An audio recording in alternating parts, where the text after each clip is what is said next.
So, not the greatest day at the office. 9-0, becoming part of an unfortunate record, greatest, biggest defeats in Premier League history. And it could have been way more. It really could have been. It's difficult to get all my thoughts out in one go about how bad that was. I mean, before we even got to the round of applause for the poor girl that had been murdered in Liverpool at 9 minutes, we were already 2-0 down. And it got worse from there.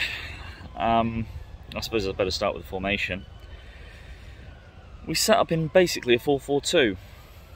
And I really, really hope that Parker explains what the heck he was thinking with that formation.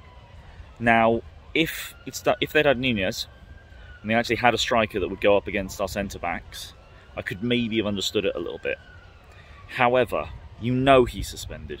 You know it's going to be Firmino up front. You know he doesn't stick around up front. He drops wherever the hell he likes.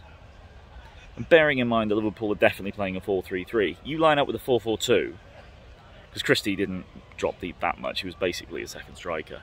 You line up with a 4-4-2, you basically committed suicide in midfield. Because you've got two central midfielders going up against three of their central midfielders and their striker that's going to be in and around there. How on earth do you think you're going to stop them from creating chances? And as you can see with Trent Alexander-Arnold's goal, you don't even need them to be that close to goal for them to score.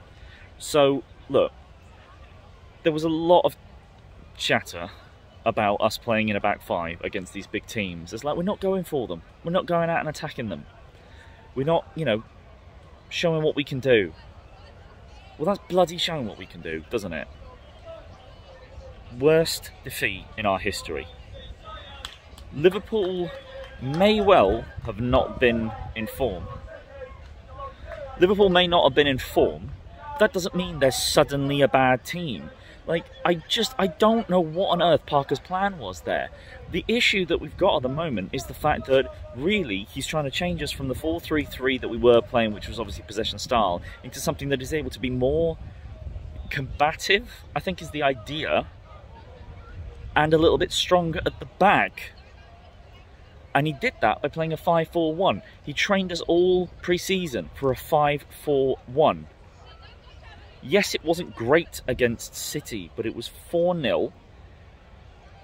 And it was just the one goal at first where we actually sat deep and we actually dealt with them. We dealt with Haaland and for the most part.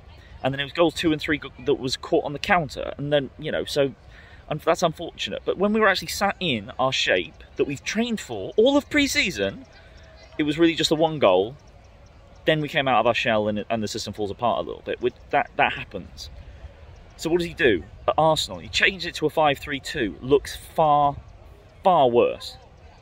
And now, after looking a little bit better in a 4-3-3, because funnily enough, we did that all blimmin' season last year, in the second half against Arsenal, we looked a little bit better. So he decided he's going to change it again, but not back to the 4-3-3, to a formation we pretty much never played under Parker. He's trying to be too clever for his own goddamn good. Just stick to the 4-3-3 we know we can play in. Or go with the thing that you've trained the team for all pre-season. Don't pick neither.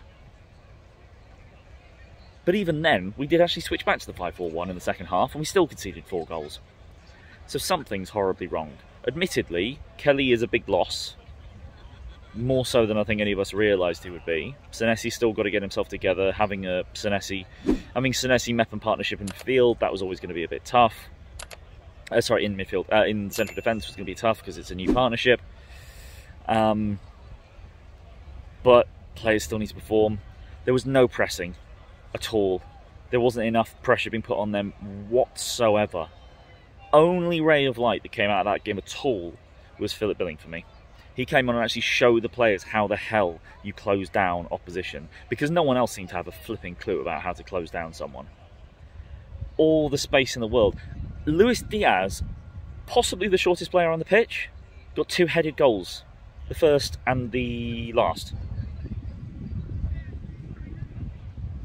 what are we doing? What are we training for? What are we even trying to do this season?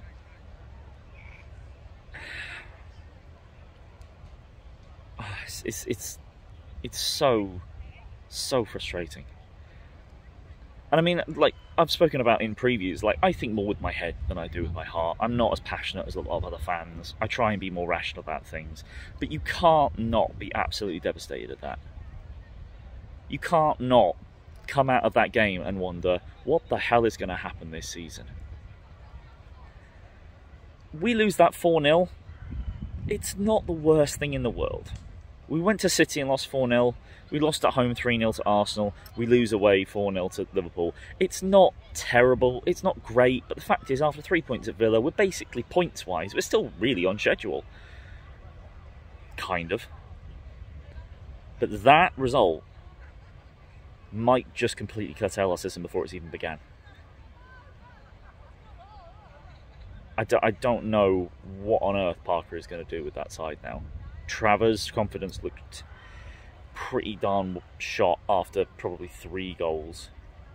You've got a number of younger players there that I think just collapsed under the pressure.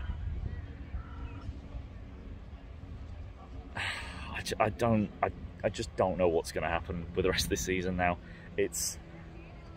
I mean, that was embarrassing in all counts, in all ways. And Parker has some explaining to do. He really has some explaining to do. Again, I just keep thinking back to starting 4-4-2 against a Liverpool, Champions League runners-up Liverpool. Just because their midfield looked a bit... And that's the other thing. Their midfield was the thing that people were going on about, the fact that it looked weaker.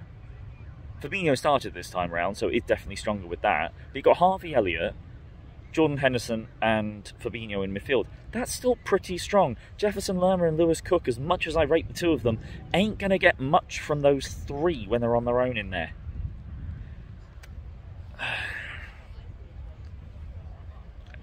I don't know. I really don't know. Because if Parker managed to get out of his relegation season at Fulham with some credit in the bank somehow, I don't know what on earth he is going to tell that team today. Because yes, the players weren't great. You know, they still have to do a job. The players still have to try and perform to the best of their ability in the plan that was set out by the manager. But if the plan has just sent them out there to get crushed, he has some explaining to do.